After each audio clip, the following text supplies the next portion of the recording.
we'll get started with our Lunch and Learn presentation. Today, we'll be hearing from Tiffany Zezula and Jessica Bacher from the Pace University Land Use Law Center about land use planning for flood resilience along with the RISE tool. And then we'll hand it over to Julie Noble from the City of Kingston to talk about their experience working through that tool and how it can inform local planning. So with that, I'll hand it over to Tiffany and Jessica from Pace.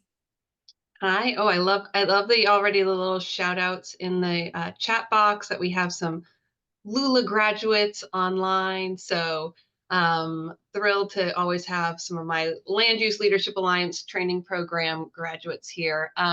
So I'm going to share my screen in a few slides and kick us off. For those of you that don't know Jessica and myself, my name is Tiffany Zezula.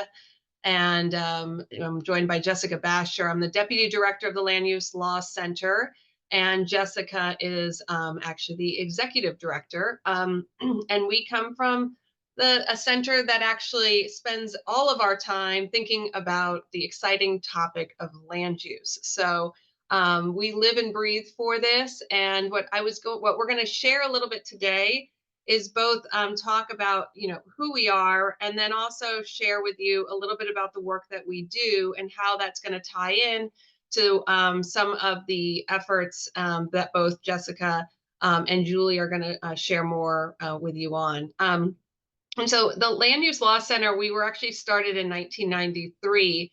And as I said, we're at Pace Law School in White Plains, New York. And we serve a dual mission in that we identify respected local leaders, and then we provide them with the training and technical assistance they need to make hopefully sound land use decisions. So people have called us somewhat of a pracademic institution because we have so many municipal leaders out there that share with us specific issues that they're dealing with, such in this case as flooding. And we go back home, and our job is to sort of use the students at the law school to identify best practices that are out there, and then share those with all of you. And that's really the work that we've been doing for the past now 30 years. And we've been doing this, but it was actually in 1995 that we sort of honed in on something more particular. We were actually asked to conduct a study by the President's Council on Sustainable Development to examine what the Hudson Valley would look like if in the next 50 years, under the current pattern of zoning, what would our development look like? And of course, as you can imagine, the results were sort of startling and upsetting. We would have like half our open space would be developed upon. We'd have an increase in vehicle miles traveled. We were seeing patterns of suburban sprawl, which does not help in terms of flooding and resiliency and sustainability. We certainly are seeing a lack of affordable housing in our region. But again, these are all signs that clearly we were not sustainable and we needed to have something done. And so we went about thinking about, we should be really training and educating the people in the planning and zoning board worlds and giving, all the decision makers in land use sort of the tools and techniques that we know about in our field. Because as everyone on this call knows, it is the local system and the local land use system of what influences essentially how our communities are shaped, how they're developed, and how they're preserved. And so that sounded really easy to us to train local leaders. Because of course there's so many different leaders out there. But as you can imagine, the number of people that influence how our land is shaped is pretty awesome, I guess, and startling. And so it's not just our planning and zoning board members and our local legislators, the real estate attorneys, it's the planners. And so and we were like, well, how can we train all of these people? And we went about to create something called the Land Use Leadership Alliance Training Program, where we would actually nominate individuals to attend a program and come together to receive some type of education and leadership around land use and collaborative decision making. So when we do our programs, which we're known, earphones. It's okay. when we do our programs, there are two major components that you see. We talk about land use and again, those tools and techniques. And then we also talk about collaborative decision making, working with the public, working in creating, I guess, exciting opportunities for our public to get involved in these issues and not just be reactive, but be proactive in land use. The program is actually, we recruit people. We're going to talk about that in a little bit for the program. It's 3 days of training over a 6-week period. And it's actually based on a theory called the diffusion of innovation, which I'll talk about in just a little second. But what we're trying to do is really respond directly to the needs of the people who come to our program. And so the program has been taking place now for about 25 years, and we have about 25 or 3,500 or so graduates of the training program. And the program, the reason that it's a leadership program is, as I said, it's based on the process of, diffusion of innovation. What we're trying to do is bring certain people into the room, leadership teams into a room. We call them opinion leaders. They're leaders who we know that if we gave them the tools and techniques, they'd be the type of people who could go home and really create a network of people to hopefully make some type of change happen. So it's not just that we're lecturing completely at the programs, people are learning from one another. And what's exciting in this process is that if you equip someone, if you, share stories of a neighboring community who has done some type of innovation or creative land use technique, what we've noticed is others in the room who learn about that are interested in it, sort of put their own fingerprint and spin on it and say, okay, if they did it, we can do it. And so they go on again to make change happen.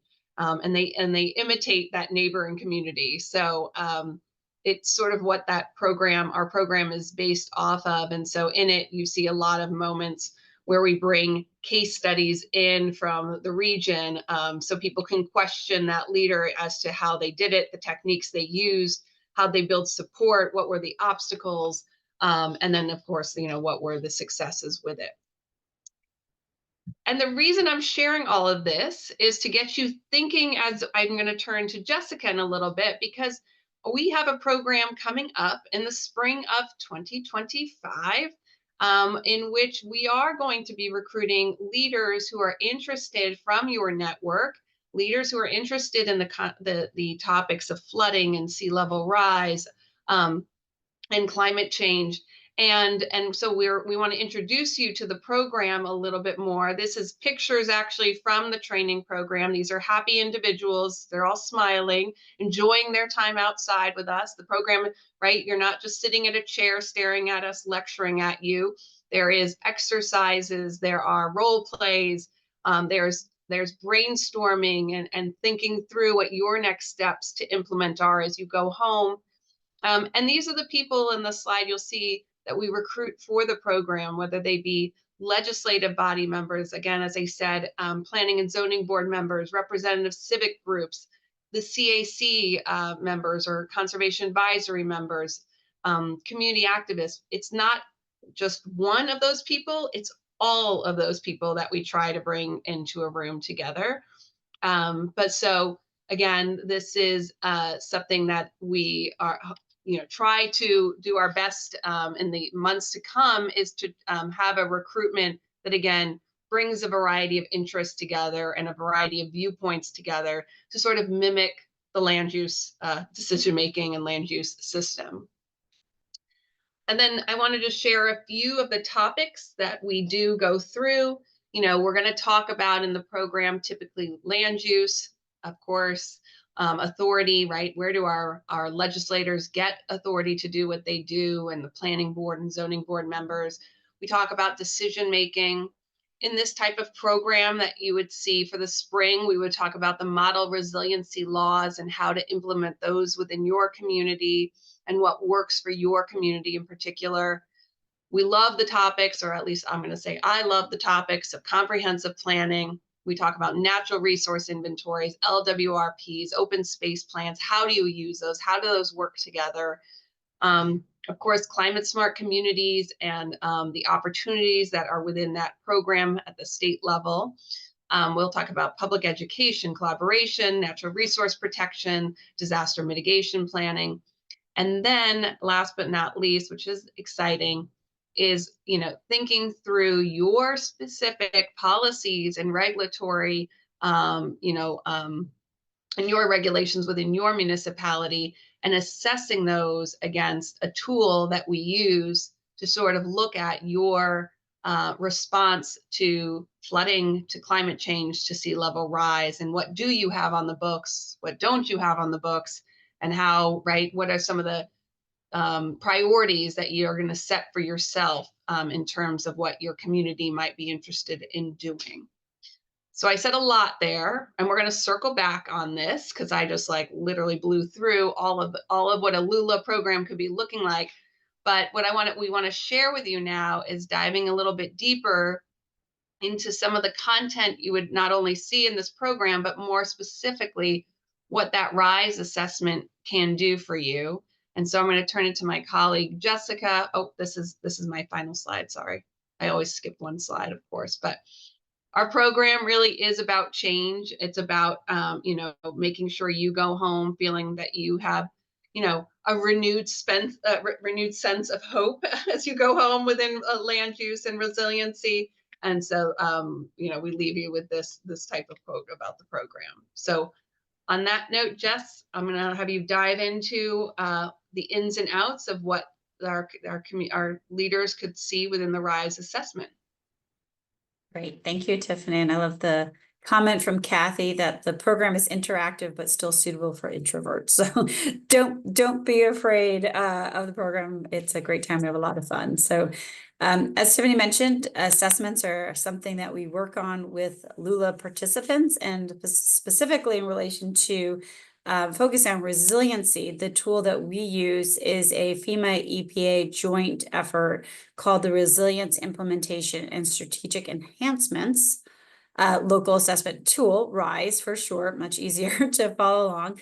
But that tool is really designed to help communities determine what their existing plans and regulations and policies are. So as we're working through all of those substantive days of the LULA program, you know what you have in place, and you're building on that to really identify and prioritize what you want to do after the training program. So as part of this upcoming resiliency focused program, each team from a community that attends will get a completed RISE assessment, which will be a desktop analysis of your existing policy plans and regulations as they relate to resiliency. And so I just want to give you a bit of a background, and Tiffany can advance the slide, about this tool and how it works and the information you'll get, and then how you can kind of use it beyond this if you're thinking. There's a link to it from Department of State's webpage, their partners as well, that you can go take a deeper dive there too. So it's a tool that you can use on your own regardless. So we're going to hear from Kingston and how they've really taken this tool and worked in depth with it beyond just the introduction at a LULA program. But the thing is to focus in is they use these focus areas 1 through 7, where they're looking at different aspects of resiliency. What information do we have as a community? How do we use that information to plan? How do we work with others? How do we direct development away from certain areas to other areas? And really that's what they're sort of working through these different focus areas 1 through 7. So just to sort of use focus area 1 as an example, this is ensure comprehensive understanding of known hazards, risks, and vulnerabilities and their potential effects. And so again, this particular focus area and the strategies that we look at here are what data does your community have, what information, but not only what do you know about kind of where the risks are, but how have you incorporated that into your planning? So it's one, kind of collecting that information, but also making it part of your planning efforts. And the way the RISE assessment tool works, you can see on the next slide,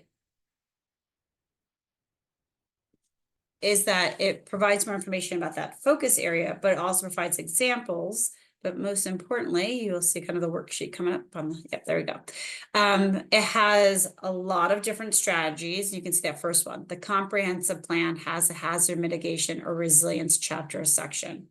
You know, we'll talk about that a lot at the Lula program, your planning documents, how you've incorporated resiliency. And again, this assessment tool will ask a series of questions like that in order to determine what your starting point is. You know, you have a plan that was adopted in 2023 that has a whole resiliency chapter, or it was adopted in 1990, and you know, you don't see anything about resiliency anywhere in the plan, right? And so it's really trying to do that assessment. So you can see as you work your way across and down, there'll be a number of strategies in every section. All the way at the right is like the links. So as we complete these for communities, we basically say, do you have this, right? Yes or no. Sometimes it's a maybe, you kind of have it, right? So we work through that and think about, have you addressed it? But what you're thinking about over the course of the 3 days is, would you like to have it, or would you like to improve it? And then we provide kind of your local links and resources. So again, you know, we'll identify in any of your plans where you address resiliency. You have that as a baseline to then figure out, as you hear more about how other communities are doing it and best practice tools, whether you want to do that in your plan. And so that's just one example of a number of strategies. And as I said, the great thing about the RISE tool is it provides best practices, examples, and resources from across the country. And so as you're thinking about a strategy, you might prioritize, you'll get a lot of content on how to do that very specific to New York and our region in the program, but then you also get additional resources from the RISE assessment. And just to go back one slide, I want to note that you see those little logos on the side. Those are also really helpful when you're thinking about prioritizing what you want to work on. As you can see, the first one notes if something has an equity component. Another one notes of, hey, this is low-hanging fruit. This is a really easy, quick start strategy that you can work with. And then if you're wondering what that blue wave is, if you haven't heard of it, CRS is a FEMA community rating system that allows communities to participate and conduct and complete strategies that helps the community, if they participate in the National Flood Insurance Program, get discounts on the program. But it's a great organizing tool for resiliency work. You'll learn more about that as well. So again, these tools very integrated and helping to link up with other programs and examples and sources. So I just want to quickly show you these other focus areas. And then again, there's a lot here. So focus area 2 is focused on conservation, right? So where are we going to avoid building? What tools are we using to avoid building in those areas? Do we know, you know, where that critical coastal area is located, and are we conserving those lands? Focus area 3 is where we're focused on reducing risk to people, buildings, and facilities in vulnerable areas. So this is, you know, thinking about where people are going to be living, where we're putting development. A lot of the focus in this section is really digging into the regulations and directing that future development as well, and how we're building. Focus area 4, plan for encouraged development in safer areas, digs in a bit more on that as well. And then 5 starts to get into kind of some specific areas that we have kind of broader regulatory frameworks like stormwater management, incorporating green infrastructure, things like that into the approach we have in our communities. Focus area 6, we're not just looking, as Tiffany said, at regulations and policies, but this program, as well as everything we're doing at the Lula, is also going to look at capacity building. Does our staff, does our boards understand resiliency, the technical aspects? Is our community engaged and educated on these issues as well? So focus area 6 is really assessing, you know, does your webpage have information about, you know, disaster recovery, and, you know, what kind of information you're putting out to your community. So that's what focus area 6 gets into. And finally, focus area 7 is building support for improving community resilience and removing barriers to implementation. So this is also kind of looking at those types of strategies, but also thinking about how we work with developers and other stakeholders in the community, as well as business owners.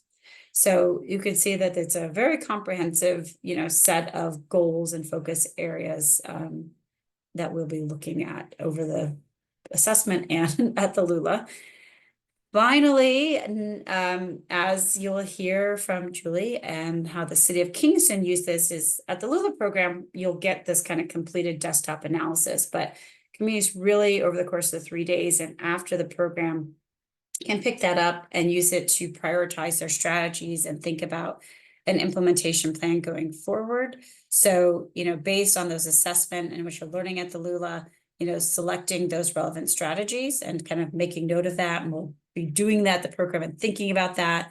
They also have this great sort of tool where you can go through this prioritization exercise and think about those focus areas and ask questions about your community and what might be your focus to work on, because unfortunately we can't work on all of these things. So we do have to do a bit of prioritization.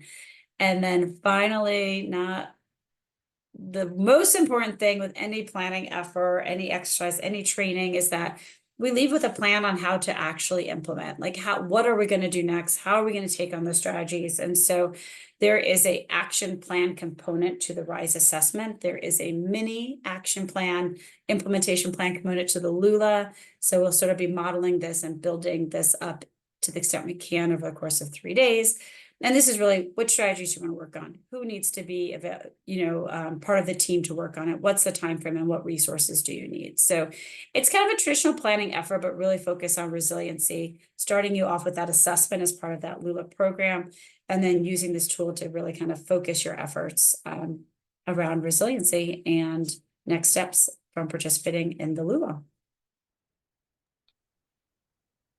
Perfect. Thanks, Jess. And I think we're going to turn to Julie in just a second to show you how Kingston used this, but I don't want anyone to feel a little overwhelmed by this. I think, it's a lot. And I think you see like handouts like this and it becomes overwhelming, but the great part of, thinking about whether you would want to, participate in a program like this and this effort is that we complete the first part of that an analysis for you, as Jess said. And then some of this, including, again, looking at your strategies, looking at this type of worksheet, we can bring this into the program and you can even practice it a little while we're in the training program ourselves and work on it together. So it's not something that, you would feel overwhelmed too much by. But I just wanted to state that because you look at slides like that sometimes and it's like, oh my gosh, like, how are we going to ever get through that? And it is an activity, we can work on throughout. So Julie, I will turn it to you to share how it worked for Kingston.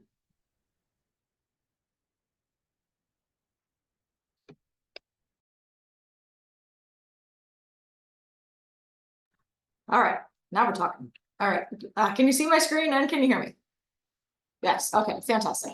Thank you so much, Jessica and Tiffany. It's great to see you again and everyone here. My name is Julie Noble. I am the Sustainability Coordinator for the City of Kingston. I also am the staff liaison to our Conservation Advisory Council and the chair of our Climate Smart Commission. And I was also one of the founders of the Flood Resilience Network, and I'm an advisor to the Flood Resilience Network now. I'm proud to be part of that. But I'm going to walk you through a little bit more in depth and personal about what Tiffany and Jess were talking about and how this happens, like what it actually looks like on a local level. So the City of Kingston had an opportunity over a year ago where several of our Conservation Advisory Council members participated in a Lula training. I did not, but several of my other CAC members did. And they went to the class, they did the work, and they were given an opportunity to expand that process and do a full RISE assessment with our full CAC and our city staff. And so we actually were able to build that process out over the course of probably a year. And it was an opportunity for us to really dive into what that RISE assessment would be and what this resilience plan would be for the City of Kingston. This is the cover of ours. We're going to use the cover of the DOS general cover, but it looked to me like Cape Cod, like that beach picture was too Cape Cod-y to me, and I wanted it to be more Kingston. So these are actual pictures from us here flooding on our waterfront. I captured those during the time period that we were creating this report and thought that it was relevant, and so that's why I included first responders here, and also the fact that even on a sunny, beautiful day, and there's a rainbow, we still have the flooding. So just getting to a couple specifics, one of the first things we needed to do for this RISE tool, this process, was to identify who needed to be at the table. So I'm the sustainability coordinator. I'm somehow the de facto resilience coordinator, but I'm not an emergency manager. I play the game, but we needed to bring in other folks that have had more experience with our emergency management, with our response, with our plans, with our planning, with our zoning. So you can see here a list of who was on our steering committee. I was the lead as the project manager for the and the sustainability coordinator with the city. We had our head of building safety, our head of planning, our head of health and wellness, our fire chief, our engineer. We had 3 folks from our CAC that all attended the LULA training, which also ended up Kevin, who's also I see on the call today, representing our historic commission. So that was important. We had the head of our planning board, 2 people from our grants management office, our housing director, and our mayor were all on the steering committee. So these were key players in this process. And for anyone who's not familiar with Kingston, the person in the picture is our mayor. And this is during one of those flooding events, and we were taking pictures, and he saw a propane tank floating and felt like it was his responsibility to get it, so he shot it. But this is becoming very regular in the city, unfortunately, not the floating propane tanks, but the flooding. And so it was important that we had all the key players at the table.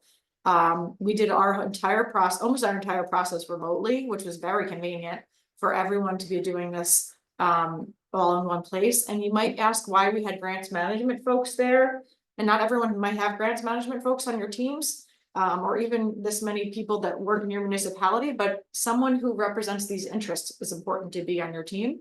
And we brought grants management in because we knew we wanted to take the results of this RISE assessment and apply for funding with it. And I'll get to that in just a minute.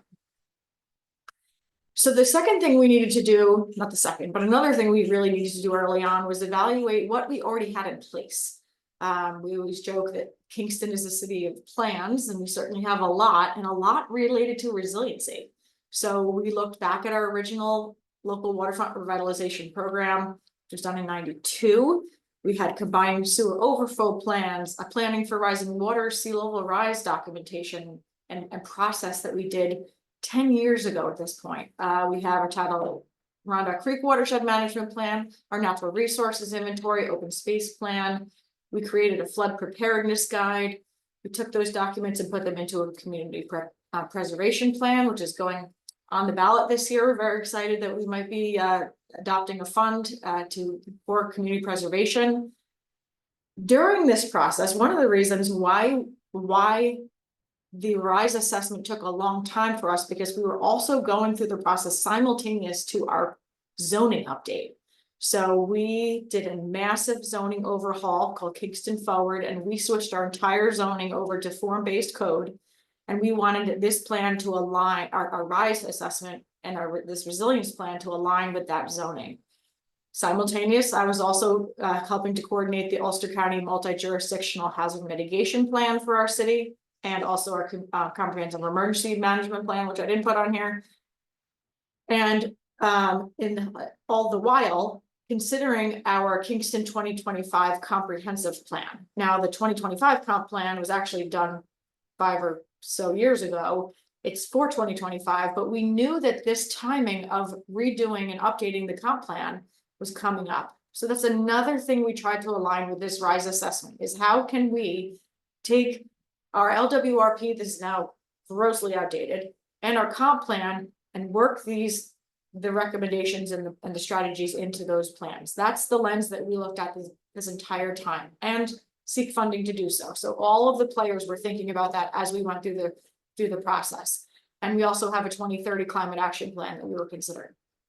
This picture is our main access to our beach. And our oil terminal, which brings in dozens of trucks a day, oil being delivered by by the Hudson River into the land. And as much as we might not want to continue to operate that, as long as we're using oil, we need to maintain that as an open road. And this is what it looks like many times a year.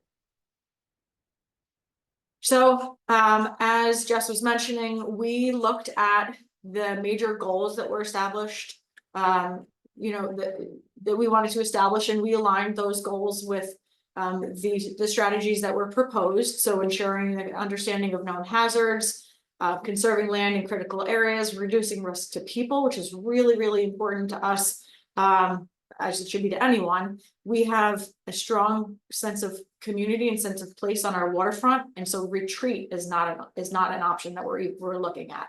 But we have to look at how are we reducing risk to people and our assets in the waterfront.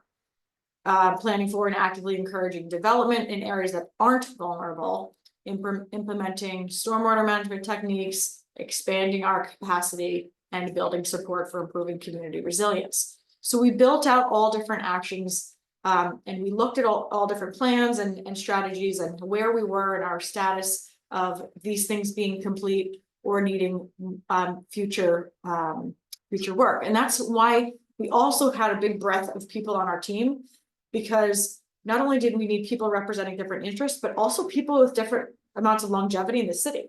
So I've sat in this desk since '99. I've worked for the city and been living here my entire life. But we have other folks in higher positions that have not been there a long time at all. So we needed to bring in people that had all different interests, but all different also experience with what's going on here in the city, and anecdotally, but also professionally. And we took that information and we created an action plan. So what was important to us, as I mentioned, is how we were going to align this final resilience plan and take that and make a narrative that says, dear funder, you need to help us fund an update to our LWRP, and all of this RISE assessment is going to feed directly into it. And so it was really, really valuable to us to work with Jess and Tiffany to identify in the RISE assessment tool the actual actions, the specific actions that an update to our LWRP and the LWRP itself could address. So we broke those into different types of actions, like capital improvements, things like assessing current and future risks to our critical infrastructure, like our water supply and our wastewater treatment plant, including green infrastructure and our sustainable streetscapes programs. We looked at categories like regulation, things like restricting vegetation clearance in subdivision regulations, or considering future projections when considering and determining regulatory setbacks for land adjacent to tidal waters. We looked at planning initiatives like inventorying our NFIP claims that have been paid out, or inventorying our repetitive loss properties, which we have a number of them. And then we looked at programs. So like something simple like a high watermark campaign in our downtown area, like this is where the water got last time. Or providing pre-disaster assistance to small businesses.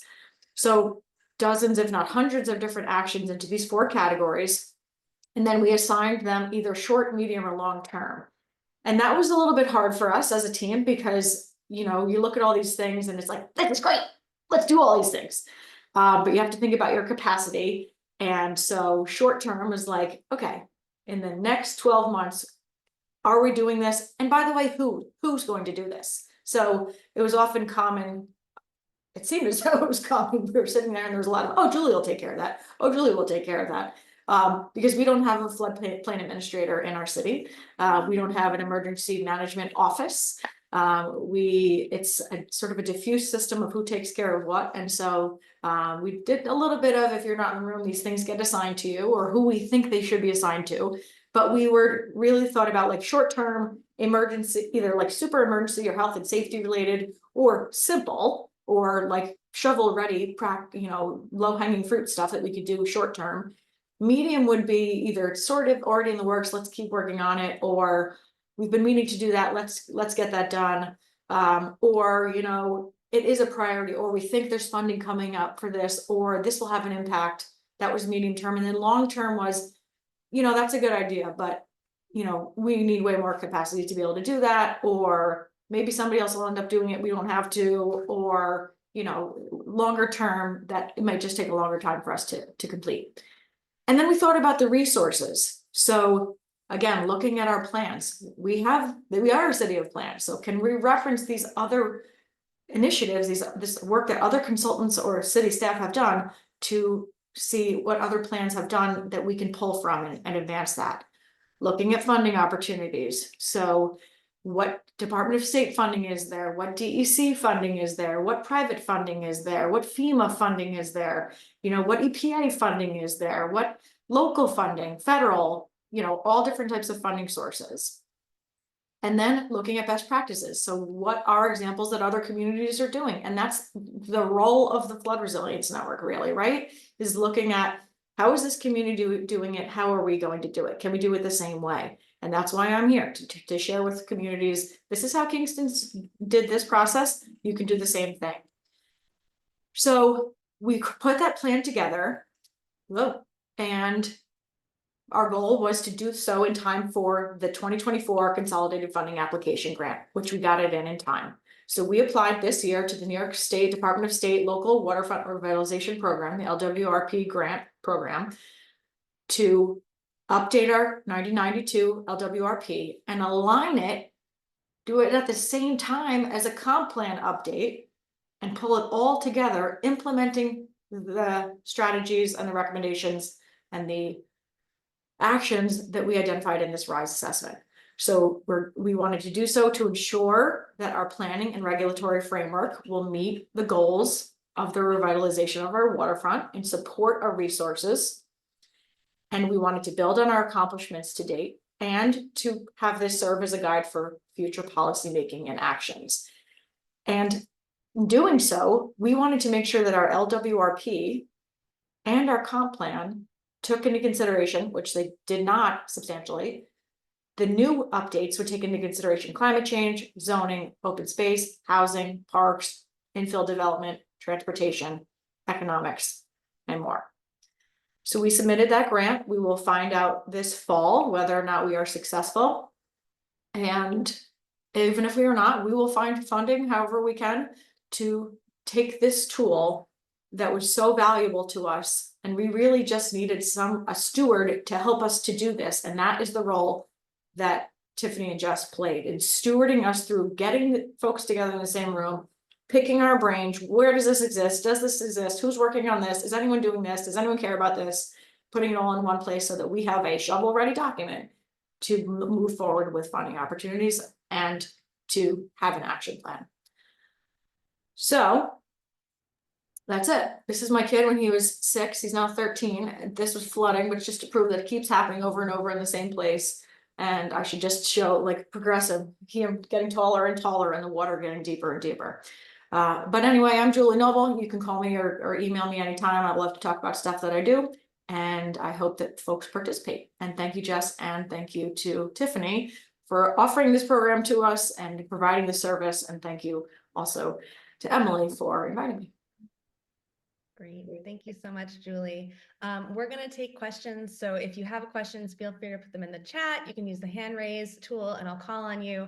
And just to sort of recap, you know, we are so excited to be partnering with PACE Land Use Law Center, thanks to some funding from the Hudson River Estuary Program, to provide this LULA, this Land Use Leadership Alliance training to a cohort of Flood Resilience Network member municipalities. So it's long been a goal to use the network to foster these kinds of collaborative projects where we can have cohorts of municipalities working through it together, lots of efficiencies there for everyone, making the most of what we know is very limited capacity locally. And so we're really excited to be able to offer this. We'll have more details on the training program, which will happen in the spring of 2025, but wanted to give you this background information so you can learn more about the RISE tool, hear from Julie's case study, think about what's going to work best for your community if you are interested in participating. I know many of you have participated in some of our watershed-focused Land Use Leadership Alliance trainings, the LULA. We've got some LULA grads from those programs, and the Hudson River Watershed Alliance has been partnering with PACE on this program for a number of years. And this is the first time we are orienting the content specifically to be on flood resilience, climate change, and walking walking through this RISE tool. So again, really excited about this new program offering that will be available to Flood Resilience Network members over the next year or so. So with that, we will take questions for any of our presenters.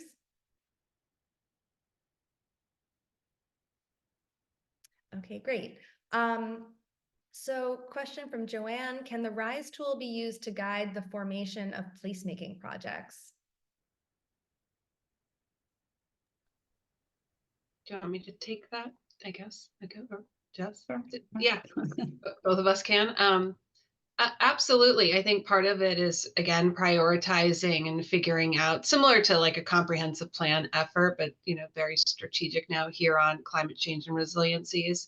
You know, where are the areas that you have the infrastructure or are your economic development centers, right? That maybe speak towards areas that, you know, are ready for growth. Again, maybe some of them are not, but yet we want to look at our growth areas and then also look at our conservation areas. And I do think that begins to then take you to the next step of placemaking, where you can begin to look at strategies and practices to make that a more, you know, more livable, you know, experience for residents. And so I think it's like, I think it comes right before placemaking, but definitely is a good platform to use to start with. And I don't know if Julie or Jessica want to add to that, but. Yeah, it would supplement thinking about resiliency in relation to your plans and regulations, but it's not directly designed to be like a placemaking planning effort. So it's helpful, but not the only tool you could use if you need to do a more specific placemaking, you know, planning effort. And I see a second question here while I'm off mute. I can answer it too. How does completion of the RISE assessment align with climate smart communities action? So there is a similar DEC tool that is about assessing your regulations and plans. So the content from the RISE assessment could plug in and populate a lot of that information as well. So easily making you eligible to also get that point or points within the climate smart communities action. So there is a similar action, just slightly different tool, but you can really populate a lot of that with this effort. Julie, were you able to submit for Climate Smart Communities points? Was that part of your process? We did. We had previous assessment tools that we used, which we had already submitted for. So when we submit for our 5-year update, I'll probably submit this as a maybe innovative or just a second thing that proves that we're still going. But I had already gotten those points previously.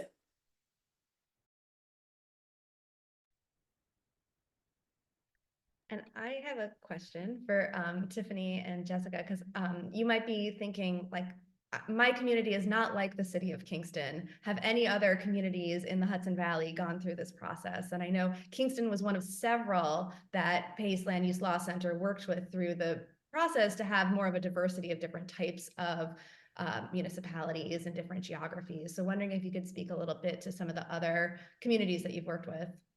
Yeah, so great question. Thanks, Emily. And we should have probably said that earlier too. Yes, so we did work with a variety of communities in the RISE assessment. And actually the RISE assessment was originally used in many communities out in Long Island. So when we brought it to the Hudson Valley, we worked actually with a few smaller villages in Westchester. We also worked in the village and town of New Paltz, which is, again, much more rural than what people will usually think of as Westchester, even though some of our Westchester villages are small. And I would say we've also worked with communities that actually do not have the Julie Nobles, right, of the world, where they might only have some type of, you know, they might have a CAC, they might just have the climate smart task force or a sustainability task force. And so we've worked with that group to be the ones who are sort of shepherding and implementing this after, like, we leave. So you don't always have to have a staff member. At the end of the day, you can have some type of committee that's helping to implement this.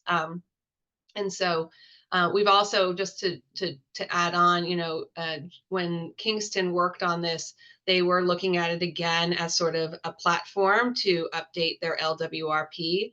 But we've also had communities use this as a catalyst for their comprehensive plans.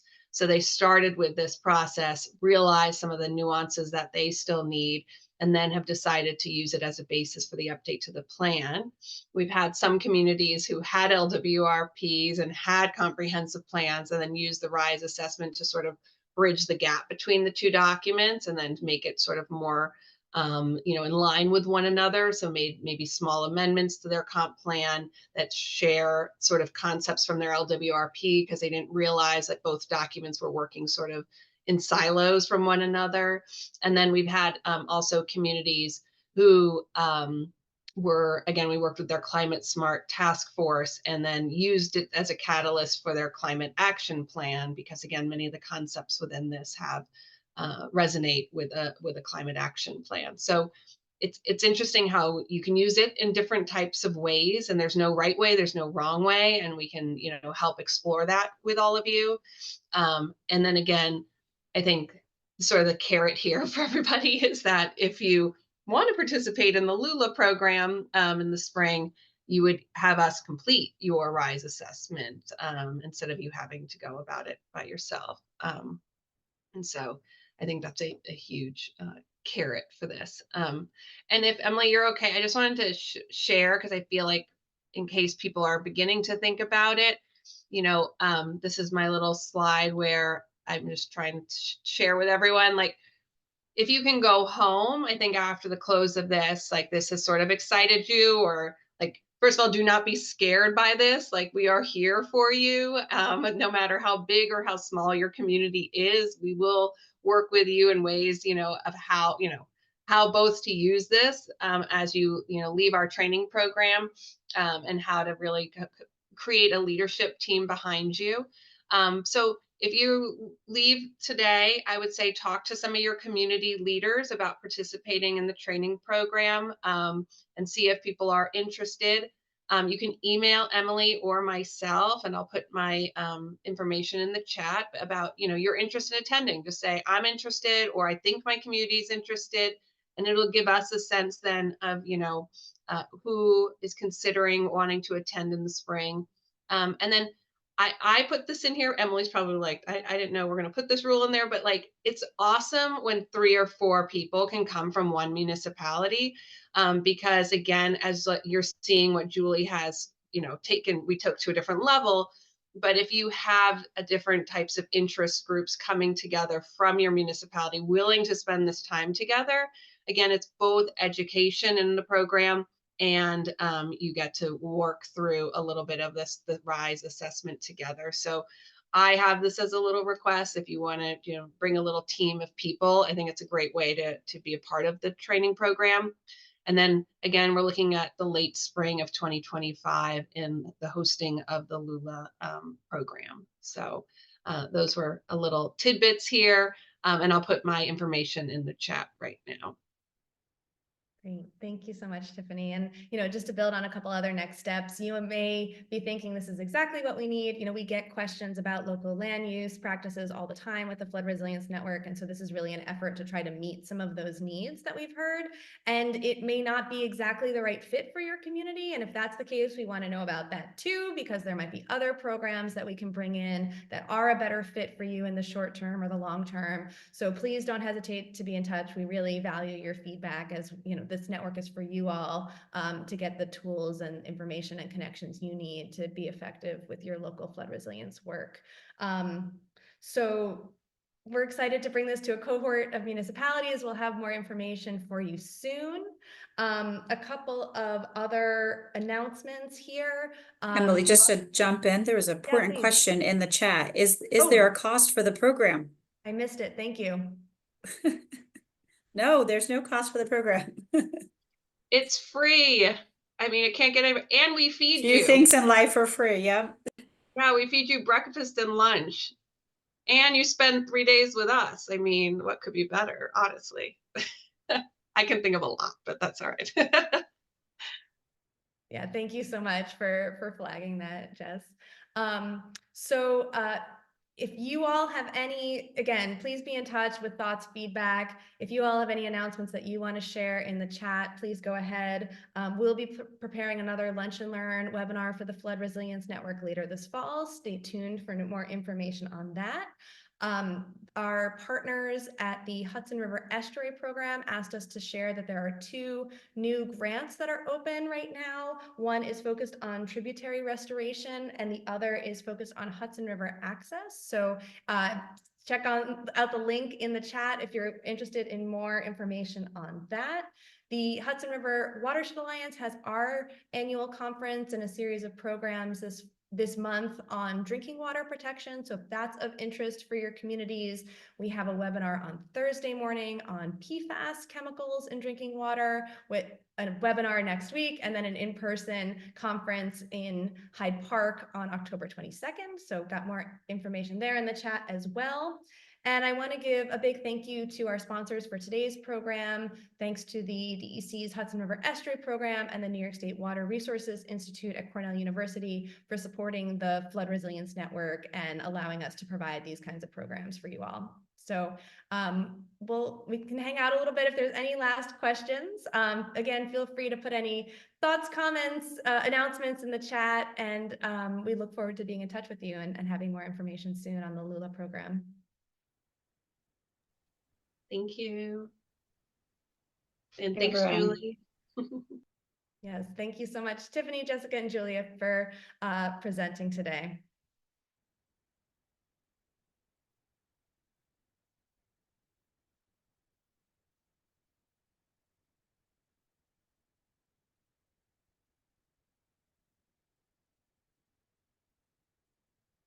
Okay, well, with that, I think we can sign off. We'll be sending out the video recording and some more information over email. So thanks so much, everyone. Have a great day.